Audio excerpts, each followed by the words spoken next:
ভারতীয় জনতা পার্টি প্রদেশ টি সেলের উদ্যোগে চা বাগান প্রতিনিধিদের নিয়ে সাংগঠনিক বৈঠকের আয়োজন করা হয় প্রদেশ বিজেপি কার্যালয়ে।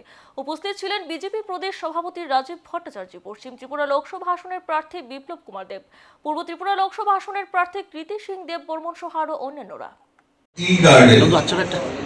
আমরা সবাই জানি যে আমাদের চা বাগিচা রয়েছে ত্রিপুরা রাজ্যে। এই চা বাগিচার যারা শ্রমিকরা রয়েছেন তাদের নিয়ে একটি কর্মসূচি এখানে সাংগঠনিক সভার আয়োজন করা হয়েছে এবং সাংগঠনিক সভার মূল উদ্দেশ্য হল, আপনারা অবগত আছেন যে আগামী 19শে এপ্রিল আমাদের পশ্চিম ত্রিপুরা আসনে লোকসভা নির্বাচনের নির্ঘণ্ট ঘোষণা হয়েছে।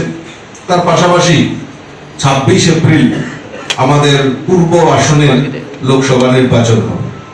আমাদের পশ্চিম আসনে আমাদের প্রার্থী হয়েছেন আমাদের রাজ্যের প্রাক্তন মুখ্যমন্ত্রী এবং সবার প্রিয় বর্তমান সাংসদ রাজ্যসভার মাননীয় শ্রী বিপ্লব কুমার দেব মহোদয়, এবং পূর্ব আসনে আমরা প্রার্থী করেছি আমাদের রাজ্যের যিনি রাজ পরিবারের সদস্য মহারানী আমাদের কৃতি দেব বর্মন মহোদয়কে।